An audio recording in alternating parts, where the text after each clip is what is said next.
Chers amis, bonjour. Nous sommes aujourd'hui au golfe de Barbossy. Au Barbossy où on continue un peu notre, je dirais pas notre enquête, mais les différents acteurs au milieu du golfe, dans le milieu du golfe de la région PACA. Et là, je dis bien la région PACA, car aujourd'hui, nous allons nous entretenir avec Jean-Marc Delfino. Jean-Marc Delfino, qui est le conseiller technique fédéral au sein de la fédération, donc au sein de la Ligue PACA.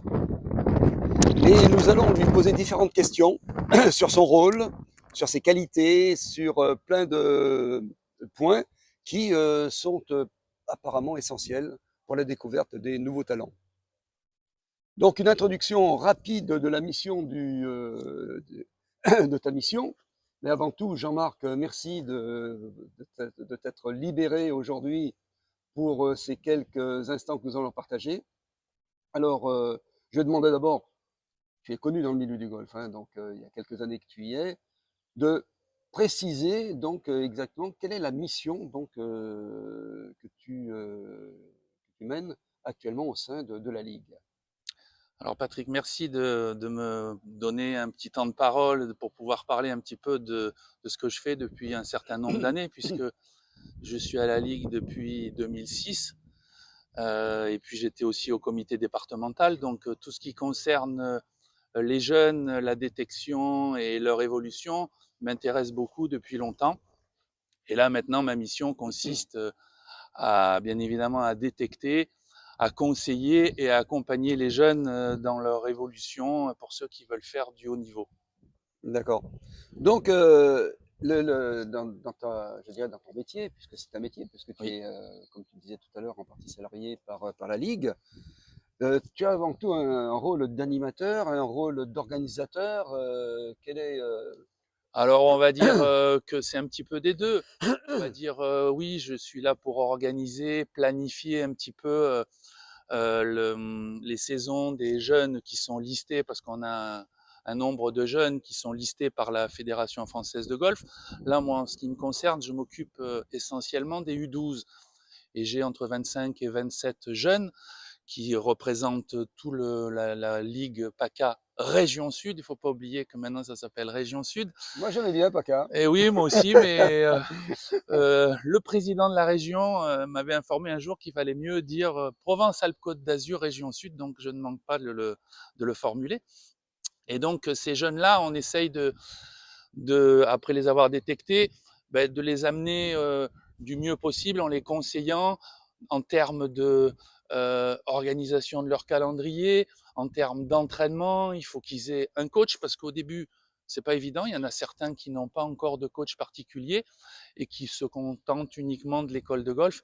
Donc, quand on veut faire du haut niveau, après, il faut franchir un palier. Et donc, il faut avoir un entraîneur. Il faut faire des compétitions qui sont dédiées à ces jeunes, en l'occurrence des grands prix jeunes. Maintenant, il y a un calendrier sur la France, déjà en PACA et après sur le reste du territoire. Donc, il faut essayer d'aménager ce calendrier.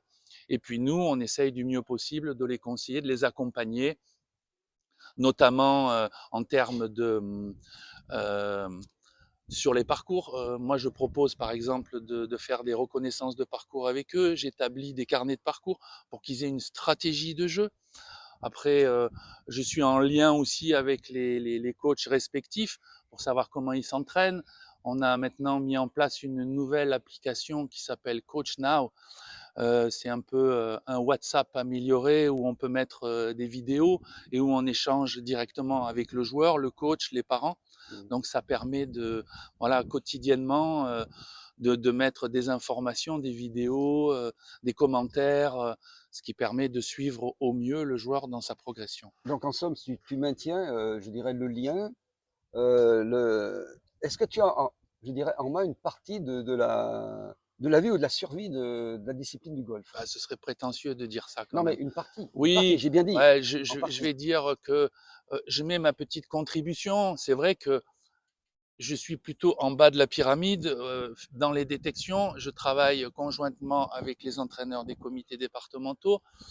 Là, je vais d'ailleurs faire 3 détections, une avec le CD 840405 conjointement avec le 13 au golfe du Pont-Royal fin avril pour les U9 parce qu'il faut aller vraiment les chercher le plus tôt Très jeune, ouais. possible. Après, j'en ai une autre programmée le 11 mai au golfe du Castellet. Là, c'est pour le CD 13 et une partie du CD 83. Et j'en aurai une troisième probablement en juin.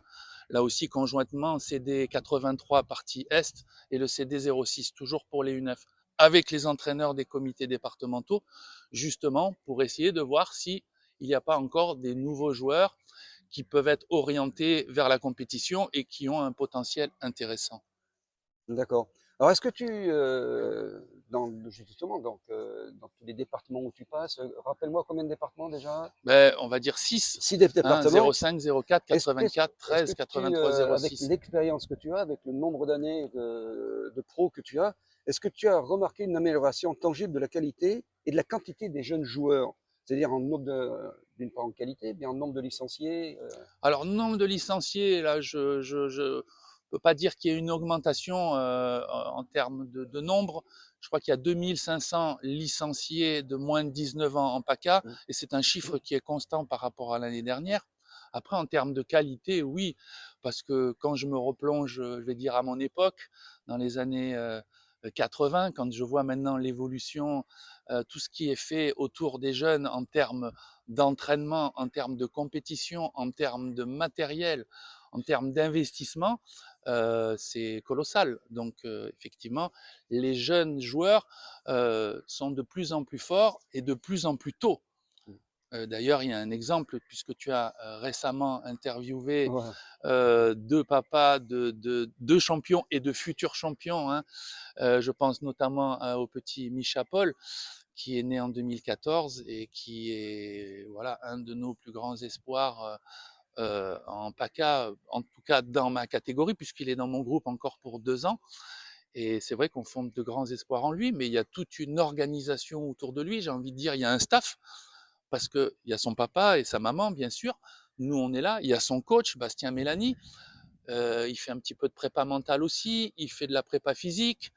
On essaye aussi de faire en sorte qu'ils fassent peut-être un autre sport, et ça, tu l'as évoqué un Mmh. peu avec eux, Mmh. et ça fait partie des choses très importantes. Je le redis aussi, il faut que les enfants ne se spécialisent pas trop tôt dans le golf.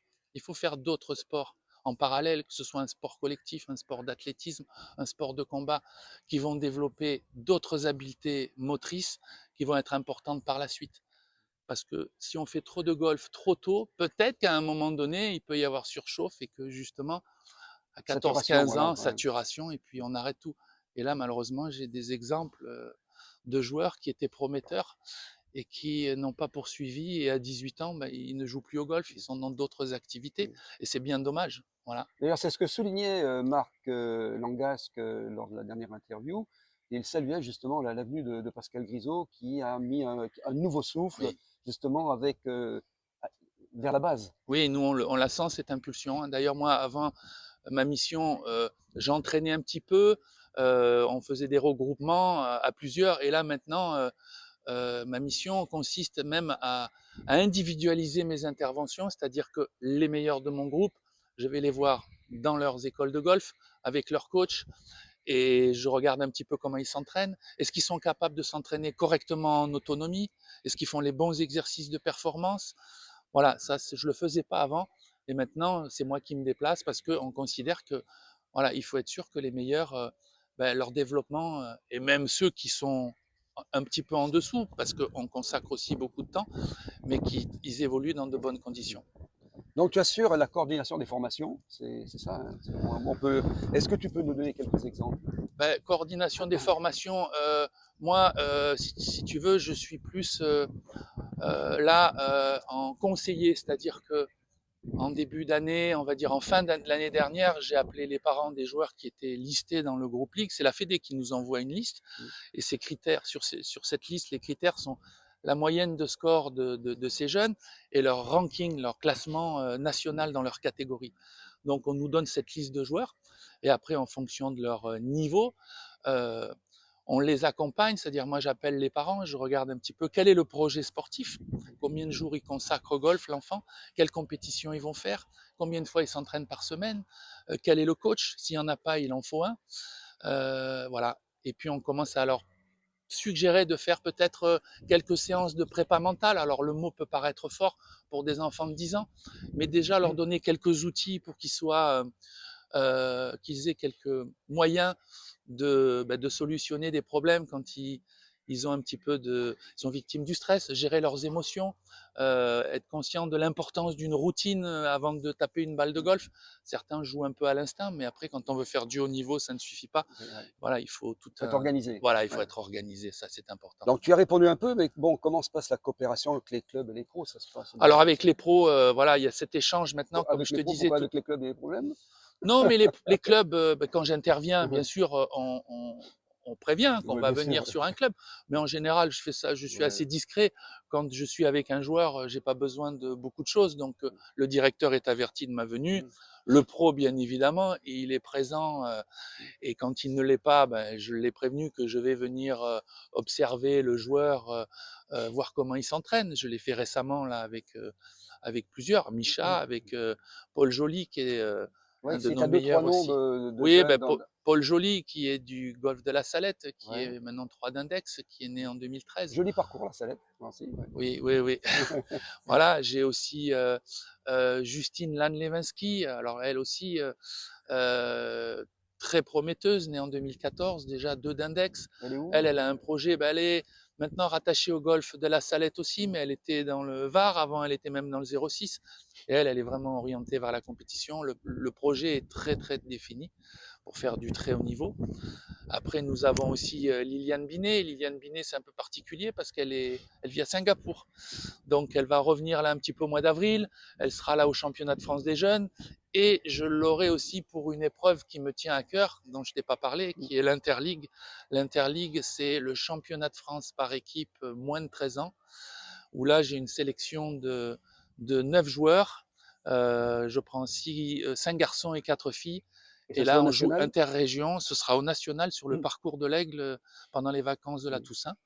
On l'a gagné 2 fois. On l'a gagné en 2011 et en 2023. Donc voilà, Alors pour toi, moi, c'est justement, là, tu me parles de gagner ou autre, sur un plan, je dirais qualité, donc est-ce que la région PACA, même si ça ne plaît pas beaucoup à oui. certains, la région PACA Sud, région Sud, est-ce qu'on est vraiment un creuset de champions ou c'est un peu disséminé un peu sur le territoire? Bah, je sais pas, il y a des noms qui parlent quand même. Victor Dubuisson, Alexander Lévy, Romain Langasque, Mmh. Tom Vaillant, Martin Couvrat. Euh, Mmh. on a Pauline Roussin-Bouchard qui Mmh. maintenant est sur le circuit américain, Lucie Malchiran. Et excusez-moi pour ceux que j'ai oubliés, mais voilà. Ouais, on peut pas tous les citer, mais Non, on bon, peut pas il y tous les a. citer, mais il y en a beaucoup. Oui, il y a beaucoup Mmh. de jeunes pros qui. Et c'est marrant parce que certains, à 12 ans, n'étaient pas, par exemple, dans ma sélection de l'Interligue. Je pense notamment à Martin Couvrat, qui à l'époque, ben, je ne l'ai pas sélectionné. Et comme quoi, ça ne veut rien dire. C'est-à-dire que ce n'est pas la peine d'être à son apogée à 12 ans. C'est à 18 ans qu'il faut être fort. Et Ouais, c'est ce que, voilà, c'est Martin Couvrat, notamment, bravo, ouais. qui est un de nos fleurons nationaux. Alors, en somme, tu as un peu le trait d'union, le chaînon avec les paliers supérieurs comme le Pôle France.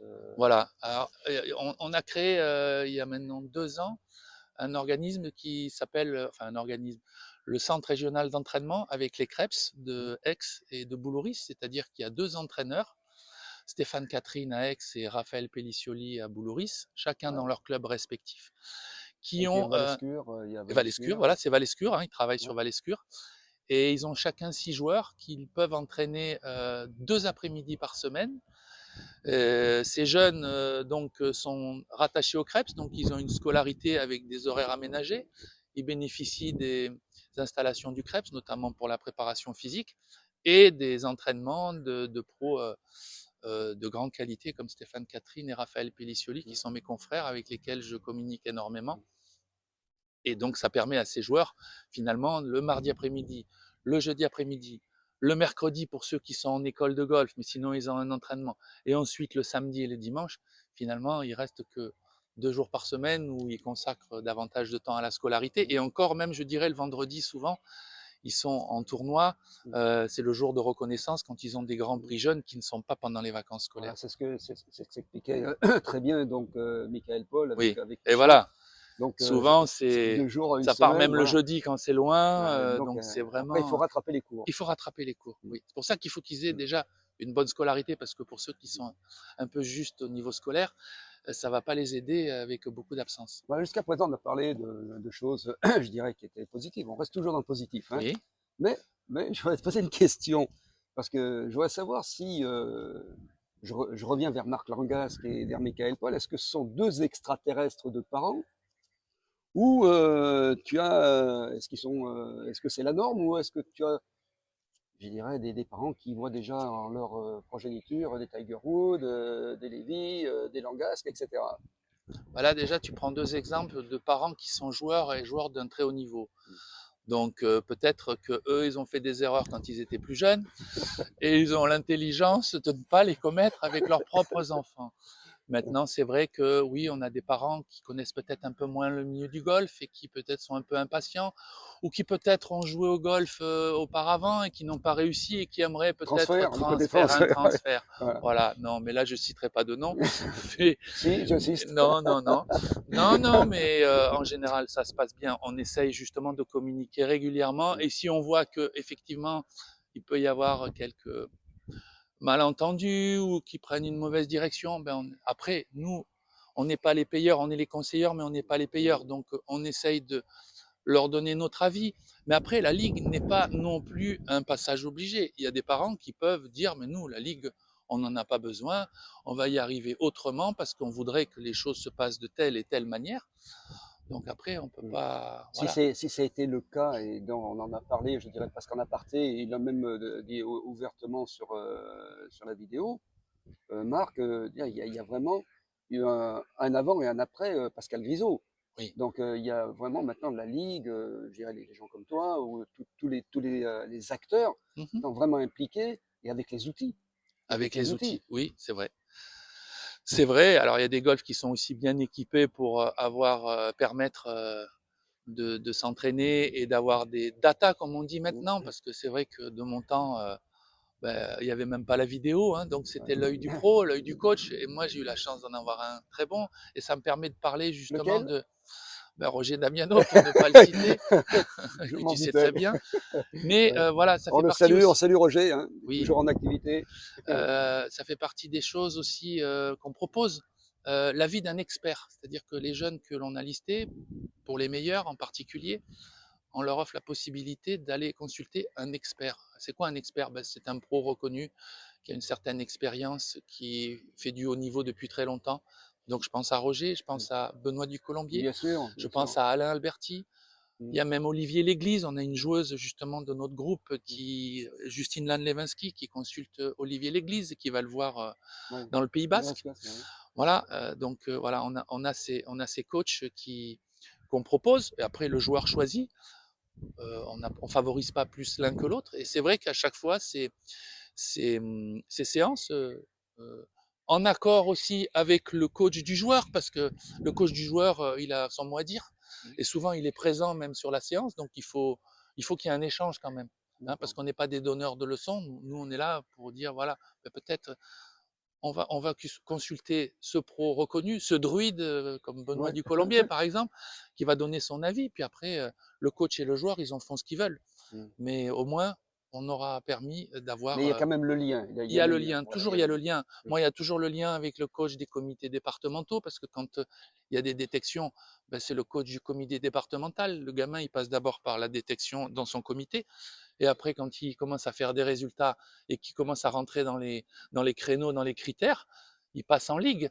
Et après de la ligue, on peut éventuellement essayer de rentrer dans le CRE, qui est une étape transitoire pour ceux CRE, qui veulent, centre régional d'entraînement, en d'accord. passant par les CREPS. Et Mm. après, les centres de performance Mm. à Terre Blanche. Et là, faut poser un dossier. Là, il y a des critères qui sont peut-être encore plus stricts pour pouvoir Sélectif. rentrer. Oui, très sélectif, bien sûr. Ah, ouais. Alors, je voulais dire à nos auditeurs, je m'excuse, enfin veuillez nous excuser pour le vent de temps en temps. Ça a Ah, été un peu entendu sur la vidéo avec Marc et Michael. Donc là, il se peut que de temps en temps, vous ayez un souffle. ah oui, Voilà. je m'en rends pas compte. Non, non, mais très bien. Alors, in fine, donc tu as répondu. Non. Quelles sont les qualités d'un bon conseiller technique fédéral? Alors, sans te, bien Non, sûr, ça serait peut-être à quelqu'un d'autre d'en parler, mais pour toi, bah, quelles déjà, sont il les. faut être passionné. Voilà, moi, l'enseignement auprès des jeunes, l'entraînement, je devrais dire, parce que je ne suis pas un enseignant pour eux. Je suis un sélectionneur, je suis un entraîneur, je suis un conseiller. Donc c'est voilà d'être à l'écoute, de conseiller, d'accompagner, de transmettre un message, et puis surtout d'être capable de parce que ce que je me suis dit, c'est avant j'étais un joueur, donc je ne suis plus joueur. Je ne suis pas leur entraîneur non plus. Donc ma position, il faut savoir rester à sa place. Et puis à un moment donné, il faut savoir transmettre le flambeau. C'est-à-dire que quand le gamin arrive à change de catégorie ou postule pour aller à l'échelon supérieur, je pense notamment à une gamine qui a été championne de France l'année dernière, parce qu'on a cité pas mal de joueurs, mais je voudrais citer Eléa Bastoni, Ah qui a oui, été championne du France U12. Bastoni, la Oui, petite fille oui, oui, de Gilles. de Et Gilles, oui, championne de France enfin la U12. fille de Gilles Oui, la fille de Gilles ouais, et de Caroline, ouais. championne de France U12, et Mais on qui, salue le grand-papa hein, Roger, Roger, hein, oui, qui était à qui, l'origine de tout ça. qui, bah, qui est sélectionnée en équipe de France. Donc, moi, je continue de m'intéresser à ses résultats.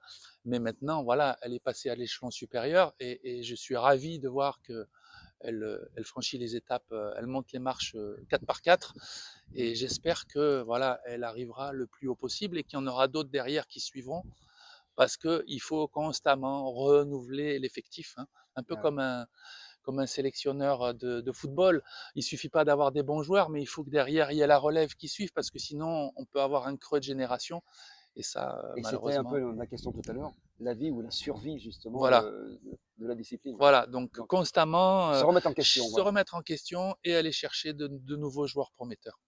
Bon ben, Jean-Marc, merci pour nous avoir précisé ton rôle et puis c'est très intéressant donc avoir cette vision d'ensemble et cette vision particulière justement donc dans le golf Bah, écoute, merci fédéral. Patrick de m'avoir accordé ce petit temps de parole et puis peut-être que ça permettra à certains de mieux comprendre un petit peu le rôle de la ligue et puis l'évolution des jeunes qui veulent faire du haut niveau.